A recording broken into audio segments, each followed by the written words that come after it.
Hello, this is Matt on the Moon Lambo channel. I wanted to share with you in this latest Moon Lambo Hot Jam a blog written by attorney John Deaton, who of course is the attorney that's seeking to intervene in the SEC versus Ripple case on behalf of roughly 19,000 XRP holders. So this is, again, his most recent blog, actually. And so it came out just a few days ago, and it came out before we actually would find out ultimately that the amendments that were supposed to fix the train wreck that was the crypto portion of the infrastructure bill. This was written before we would find out ultimately that those amendments would not be permitted for political reasons having nothing to do with crypto, actually. It was just shut down. And so I wanted to run through some of the thinking here because it perfectly highlights a number of core things going on here, and highlights also the importance of the crypto community in general, not just individual little tribal echo chambers, but it illustrates perfectly how the crypto community in general needs to unify. And, trying to tear down other projects verbally, this or that, like that stuff is not going to help. Even the people that think it's good for them to verbally slash down XRP, whatever it is, lash out, whatever, that's not good for them. If we get an unfavorable legal outcome with the SEC versus Ripple case, it's bad for Ripple, and let's just say it completely was devastating somehow for XRP, which isn't what I think is going to happen. But even if it did happen, if they think that would be a victory and they emotionally feel good, that just speaks to the degree to which they're really short-sighted. They're really missing this really key important concept here, which is that they're probably going to be next. No one is protected. No one. And so, look, I want to be clear at the outset. I don't have a legal or financial background of any kind. I'm not offering legal or financial advice, and you should not buy or sell anything because of anything I say or write. I'm just an enthusiast who likes making YouTube videos about crypto topics, but just as a fun hobby. And so this was written by John Deaton again, and he titled this most recent blog, "When We Face the Government, the Crypto Community Must Unify and Rise." The apparent defeat over the crypto tax reporting measure in the infrastructure bill was a vivid warning. The U.S. government doesn't know what it's doing on crypto, but it's taking action anyway. A $2 trillion economic sector is too ripe a target for a government that has spent the last decade ignoring its extraordinary birth and expansion around the globe. But their ignorance to the potential of these technologies has become dangerous, and no digital asset is safe anymore. Yeah, let me pause there. It's true, they were ignoring it for the longest damn time because it was this piddly little thing. They didn't even know what to do with it anyway. There was barely any regulation to any degree. And now, fast forward to 2021, there's an infrastructure bill in the United States that's supposed to be all about fixing crumbling roads and bridges and so on and so forth, all that crap. But only about 9% of the spending in the bill has anything to do with actual infrastructure. The rest of it is unrelated, including cryptocurrency, which was thrown into an infrastructure bill. And so their function, so it's a money grab, but they're also regulating something that they absolutely do not understand. That is harmful. There are real-world consequences to this. Anyway, John continues. From Bitcoin maxis to the XRP army, there finally was a realization that we're all in danger without a clear regulatory framework, one which puts guardrails around the regulators just as much as it does around the scammers and the criminals. I've said it over and over since last year. The SEC versus Ripple case is the most impactful SEC enforcement action in a generation because the agency is coming after all of us, not just XRP. They made a mockery of standards for due process and fair notice and erased $15 billion in value for the investors they said they were protecting in a case that had no allegations of fraud. Many in the XRP army express resentment towards Ethereum because of the notorious William Hinman speech on Ether in 2018. Hinman classified the 2018 speech as his personal opinion and went on to claim that the SEC has never declared Ether not to be a security in a recently filed sworn affidavit. And by the way, that is, I want to pause there. We actually do know that for sure. We actually got that little tidbit, I believe, first from Ripple CEO Brad Garlinghouse. So William Hinman has stated just that the SEC, look, has never declared Ether to not be a security. It really was just his opinion, despite the optics. Now everything was framed, and how the media was reporting that this is the official SEC position. The SEC knew media was running with that because that's the way it was intended to be perceived, and they never corrected that because they didn't want to. They didn't care. It's not about investor protections. It's about them. It's about power, and it's about them accumulating even more money. And so this continues. As the case against Ripple drags on, it's becoming increasingly clear that the SEC is more than ready to come after Ether without any warning for its 2014 ICO. Regulators can give speeches in front of a room of 1,000 market participants giving their blessing to a digital asset and then slap a lawsuit on any company and any investor the very next day and laugh at you for thinking the speech meant anything as they issue subpoenas for your bank records. The SEC Chairman Gary Gensler offers no coherent message on the assessment of existing clarity in crypto. Concurrently, U.S. senators who claim to support democratization of global finance also claim to support a ban on decentralized finance in all its forms and want to tighten the centralized control of money. Yeah, exactly. So, in recognizing that this is absolutely reality, unfortunately, I ask, is there anybody out there, just by show of hands, is anybody out there listening to this latest Moon Lambo Hot Jam, does anybody feel protected by these SEC actions? Any of them? Any of them coming after Ripple? They're like, oh my gosh, I was hoping somebody would come after Ripple because they're just taking advantage of me as a little investor. Oh my God. No. 0% of you just responded that way. 0%. They're harming us. They're harming XRP investors. John continues, everyone in the U.S. crypto space needs to see the big picture, and it's this. We have to get out of our crypto bubble and start ensuring that our voices are heard by elected members of Congress in every state and every district. They must be given notice that starting immediately and tomorrow and next week, that the crypto community is not some anarchic fringe or group of shadowy super coders.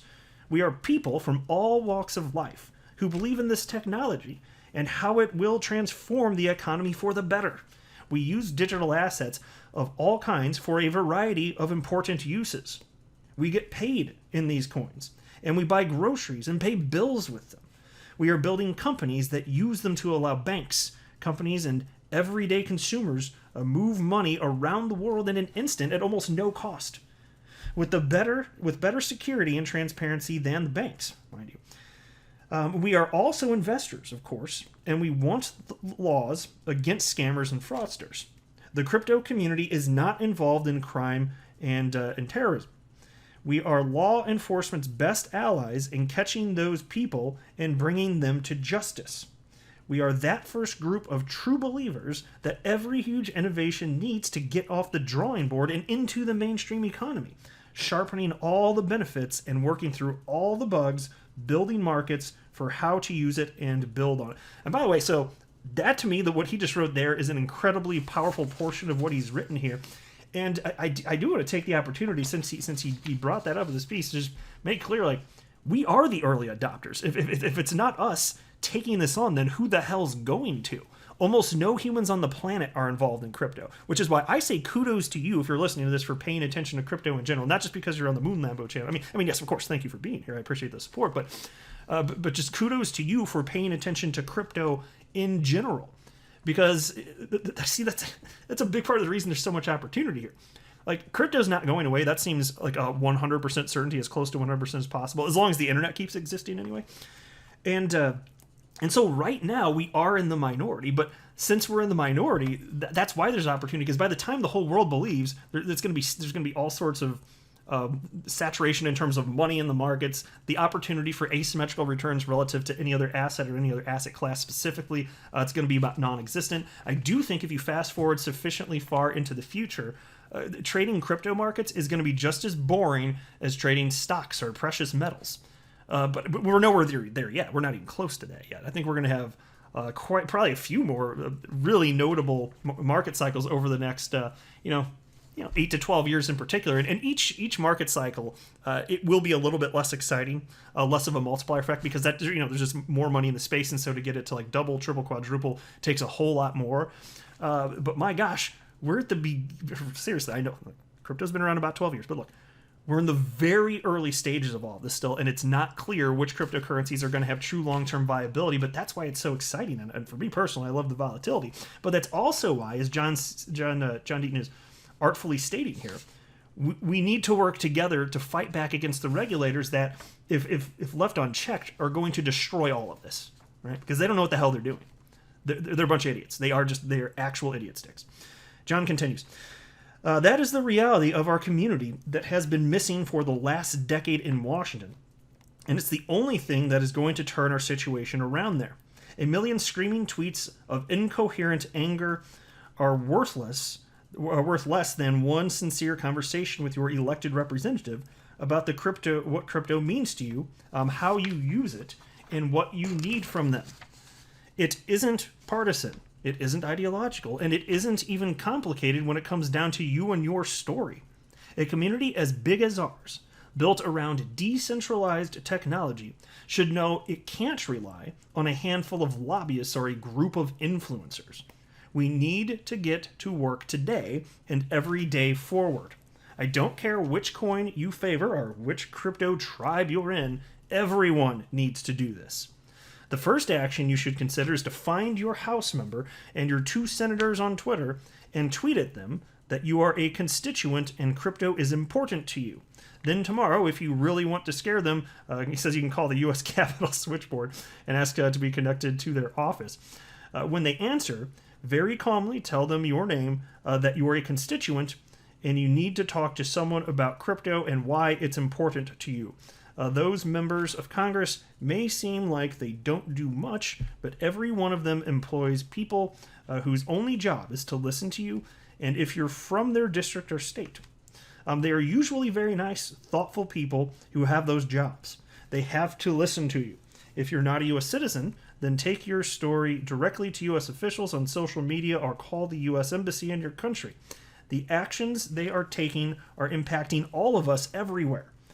They need to hear it and understand it. In the end, if they don't understand who we are and what this community is about, they will continue to blunder their way through, screwing up one of the greatest economic innovations in history and opening the door for the truly shadowy figures of global finance to crush it and all the good it will bring to billions of people. There's a little golf clap for John Deaton. Now we get a full-fledged clap. That's a hearty clap right there for Mr. Deaton right there. Well written. I tell you, he's got a way with artfully crafting important ideas having to do with what's going on with the SEC versus Ripple case, and also certainly crypto in general here. So I wanted to share this with you. Could not agree more. I'm willing to bet that pretty much 100% of you listening now probably we're all on the same page, right? And so I'm still hopeful, despite what's been going on, and despite people with bad intentions in certain positions of high power. Despite all that, I'm optimistic for the future, but we all need to work together, and that's the bottom line. Which is why, and I've said it for many times, and I mean, like, if you don't like XRP, that doesn't mean that I don't like you. Just, don't be a jerk, because like some people really are tribal. But I don't care. And if you like some coin that I just think is stupid, like say you are the biggest fan on the entire planet of Ethereum Classic. Like, okay, fine. Enjoy your 51% of tax, bitch. But I'm just having a little fun. But seriously, I'm just saying, like, I don't care. It's fine. We all just need to work together. And by the way, I actually happen to own Ethereum Classic. I just think it's like the stupidest crypto on the planet. But see, that's the thing. Like, that's my actual opinion. And so if you're an Ethereum Classic, I mean, you could be offended by that, but I'm not attacking you. It's just, I really think it's a bad cryptocurrency. And so on the flip side, since I recognize that's all that means, it doesn't mean that I hate people that like Ethereum Classic. That's why when somebody, if they're just being a reasonable adult sharing their opinion and they don't like XRP, I don't just hate them. I think they're wrong. I just think they have a bad idea and they think that I have a bad position. Okay, that's fine. And if they're civil, maybe we could even have a talk about it.